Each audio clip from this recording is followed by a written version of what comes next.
Hey, pre-calculus students, this is a video in which we are going to write equations for this ellipse here, and we're also going to write equations for a hyperbola. There's another video on my YouTube channel that kind of goes over the same thing, but I don't know, I'm not that happy with it, and there's nothing in it that's really bad, but I just want to make a video that's a little closer to what we're actually doing in class right now. So. As you can see, my ellipse here, I can see the coordinates of the different vertices in the center and all that. And my goal here is to write parametric equations, which are going to be x equals something and y equals something. And the something is going to have t in it in both cases. And then from there, I want to write a Cartesian equation, which is going to be one single equation, one line that does not have t in it. It's only going to have x and y. So here I look at my center, and it appears to be, on the test I'll give you something that's as easy to read as this, I hope. So it'll be, I've got a center at -6, and it looks like the center also has a y coordinate of 1. So that's -6 and 1. So I'll write that over here. Center is at -6 and 1. Furthermore, I have a distance from the center to this vertex of, looks like, well, let's see. If that's -6 and that's -2, that's a distance of 4. And of course, I have a distance of 4 going the other way. So I'll say that's a kind of a radius, since it's the same distance from here to here as it is to here. It's not a radius in the sense of the circle, because I don't have a distance of 4 all the way around. But I'm still going to write horizontal radius. If you want to argue with me about that term radius, I would say, look, as long as I have the same distance going that way and that way, it is a radius. So I'll say the horizontal radius equals 4, and the vertical radius, which I can see right here, is from here to here, and that's a distance of 2. That's from 1 to 3. So that equals 2. So that's all I actually need to write my parametric equation. I just have x equals my horizontal radius, 4, times cosine of t. And on the y, I have vertical radius is 2 times sine of t, right? So any ellipse is going to have this form. And actually, there's another thing I have to worry about, which is what do we add on to the end of that? So any ellipse will have this form, with x is some coefficient times cosine plus a number, and y is some coefficient times sine plus a number. And you can always write, for an ellipse in a plane, you can always write the parametric equations that way. And this that I write here, if these were both 0, this thing would be centered at the origin, which is a little bit out of the window here. But it's not. It's centered at -6, 1, so that becomes -6 and 1 then become the values that I put here and here. Okay, so I'm done with parametric. These are the parametric equations for this ellipse. And to get the Cartesian, I want to substitute these into an identity, which is sine squared of t plus cosine squared of t equals 1. So to do that, I need to convert what I have here. So in other words, I want to solve for cosine, so I can substitute in here, and solve for sine in this equation, so I can substitute in here. So I would have here, I would add 6 to both sides and divide by that 4. And I would then get x plus 6 divided by that 4 equals cosine. So this is going to go in here. And then I'll do the same kind of thing here. I'll subtract 1 from both sides. I'll divide by that 2. So I'll get y minus the 1 divided by the 2 equals the sine, which is now by itself, and I can substitute that in for sine. So I wind up with sine squared. So that's sine squared, plus cosine squared. That's cosine squared. And that equals 1. Okay, so a way to think about this is, these equations show us what, this describes the particular relation that we're looking at here on this graph, right? These equations are particular to this ellipse, whereas this right here is an identity that is always true no matter what. So we pulled this out of, you know, say a textbook or a sheet of identities or the internet, but this is just the Pythagorean theorem. This is always true. So what we're doing here is we're substituting. This right here comes from the particular relation we have. We're substituting from that into something that's always true. And therefore, we're going to get something that is always true in our context. This is always true for this particular ellipse. Therefore, it defines the ellipse. So using an identity to, you know, rewrite a representation of a relation is something that we can do in that particular way. So this is now our Cartesian equation for the ellipse. Okay. All right, so that was an ellipse, and now we're going to look at a hyperbola. So this is going to be similar. We want parametric and Cartesian. And so we're going to have x is something and y is something.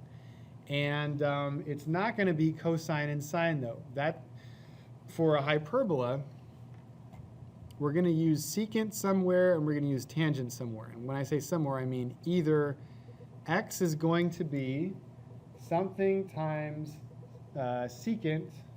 It's either, let me get that away. Something times secant of t plus something, and then something times tangent of t plus something, or it's going to be tangent here and it's going to be secant here. So secant and tangent are going to be here and here in some arrangement. And that comes down to what does this shape look like? And so the way we're remembering this is by saying, well, if you draw a shape this way, this is like a slide. That's a guy sliding down. So, and if you draw a shape this way, if you draw the hyperbola this way, then this is more of like a hill on which you could build buildings, which we'll call towers. So this is towers. So if a hyperbola like this is slide and a hyperbola like this is towers. Now that helps you because of s and t. In other words, if it's slide, then secant goes first, right? If it's towers, then tangent goes first. So this we can see is towers. That's like, looks like a precarious hill to build our towers on, but it's a hill nonetheless. So that means that x is tangent of t, something tangent of t, and y is something secant of t, and that's going to work out. Now this right here, as before, is our center coordinates. I see my center right here. This is 5 away from the vertex, and so it is at -3 and -1. So x here is -3, y is -1, yeah. And like I said, that distance is 5. Yep. Distance is 5 from there to there and 5 from there to there. So that's like a radius, like a vertical radius. Now since that's vertical, that distance, I associate it with y. If it had been a horizontal distance, I would have associated it with x. But I'll put 5 right there because of this distance of 5 to the center. So the only thing I don't know is this. If I knew that, I'd be done. Okay, now there's more than one way to proceed, but the way I've been showing you is to go from here to the Cartesian by way of, just like before, an identity. So before we had this identity, we solved for cosine and sine, and we plugged into the identity, and we got the Cartesian. So we're going to do the same thing here, but we're going to use tangent squared plus 1 equals secant squared. Okay? Now if you forget this, okay, as long as you remember this, you'll be okay. If you can remember sine squared plus cosine squared equals 1, which by now you should remember that, you can write that and then show yourself how this comes from that by dividing by cosine squared. Notice what happens. Sine squared over cosine squared would then be tangent squared. Cosine squared divided by itself would be 1, and 1 divided by cosine squared would be secant squared. So this identity is essentially another form. It's a different form of the same Pythagorean identity, sine squared plus cosine squared equals 1. So I'm going to substitute into this form of the identity, this version of it. So just like here where we solve for sine and cosine, I'm going to do the same thing here. I'm going to get tangent by itself. So this right here, I'm going to say I can add 3 and divide by a. So I still don't know a, but I'm treating it like I do know it. And then that equals tangent of t. And right here, I've got y plus the 1 divided by 5, and that equals the secant of t, right? And of course, I can square both sides and sub right in. So this goes in for tangent, this goes in for secant. So I wind up with, let's see, I wind up with x plus 3 over a squared. Now look, the whole fraction is squared here. I add 1, right? That's next in the identity. And then I have secant squared, which is y plus 1 over 5 squared. All right? And now, okay, so look, a is the only unknown. I don't know a, which means if I did know a, I should say, if I did know a, I would be done. I could plug it in, I'd have my Cartesian, I could plug it in there, I have my parametric, that's it. So the question is, how do I get a? There are different ways. There's a way to figure out what a is by using something called the foci, right? There's a focus somewhere here, and there's a focus somewhere here. And I have a video where I talk about the foci, but we're not going to deal with the foci. Another way would be if I told you a point. In other words, if I told you that that right there is at exactly 3 and 15, and I guaranteed it, then you could say, all right, I'll sub in 3 and 15 and solve for a. You're not really given a point. You might have a sense that this is exactly -3 and 4, and you would be correct, but if you substitute that in, you'll just get 1 equals 1, and it won't allow you to solve for a. And so you can't substitute a vertex. A focus would be nice in a certain technical way to get a. A ordered pair would be great. So let's say you don't have any of that. And let's say what your teacher wants you to do, and this is what I want you to do on the test, is pick a point, right? You're actually going to choose a point. You're going to say, well, maybe that is 3 and 15, or maybe it's close enough. Now you can tell it's not going through 315. It's a little below that. So if we actually use 315, what we get for a is maybe not going to be very good. It might be good enough. It might not be. We really don't know. We have to be aware of what we're doing here. We are guessing. We are estimating, which means that what we get is going to be an estimate. And we don't want it to be a bad estimate, of course. We want it to be a good estimate. So the only way to really be sure of that, just by looking at this, well, you can't be sure of it, but here's the way to maximize our chances. We want a point, if possible, that's far away from the center, right? If I give you a point, if I make it a big enough graph on the test where you can kind of look up somewhere here, the farther away the point is that you choose, the better. So like, for example, 10 and 32. Now it might not go exactly through 10 and 32, but that's far enough away from the vertex and from the center that whatever value does take us through 10 and 32 is going to be pretty accurate, right? It's going to be something that matches the majority of this curve very closely. So I might as well use that. Now let's say I have to go closer in. Well, the closer you get, the more perfect your point has to be. Maybe it goes exactly through 0 and 8, in which case that would be a wonderful point to use. But I'll use 10 and 32 because I'm pretty sure that even if that's a little bit off, that's far enough away that I'll get something good. So I don't want to drag this out anymore. I'm going to substitute the point 10 and 32, and I'm going to put that in to my Cartesian. Now I could substitute it in here and solve for a that way, but this is better, okay, you'll see. So 10 goes in, so I have, well, maybe I'll do my work on one extra sheet of paper here.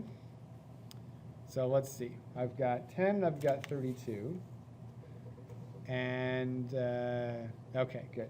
So then I have 10 plus 3 over A. A is still unknown. I'm trying to find it. 32 goes in.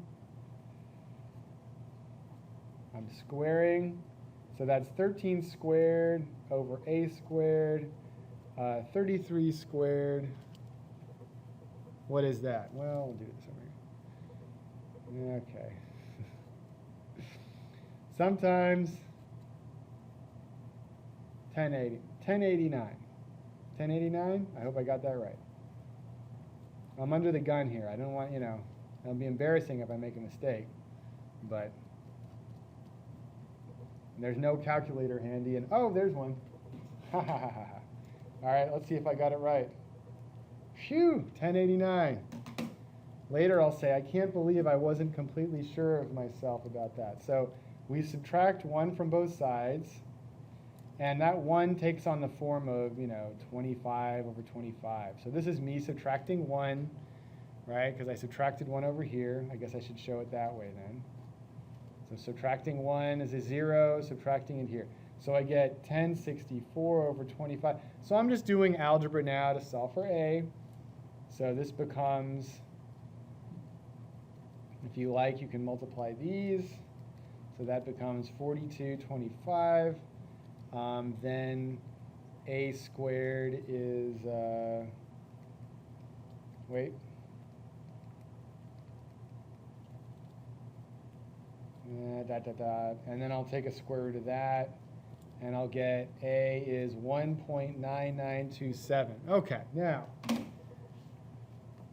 your teacher is going to use an integer here, and you might as well say, boy, that sure is close to 2. And so by estimating, by using a point that was sufficiently far, we got a sufficiently accurate result. Okay. So we have 2. So we learned that A equals 2. And so now, just to be complete here, I'm going to write the result complete with the 2 in there. So I'm going to put 2 in there, I'm going to put 2 in there. It's important to actually write it out. So x equals 2 tangent t minus 3. Y equals 5 secant t minus 1. And the Cartesian version is x plus 3 over 2 squared plus 1 equals y plus 1 over 5 squared.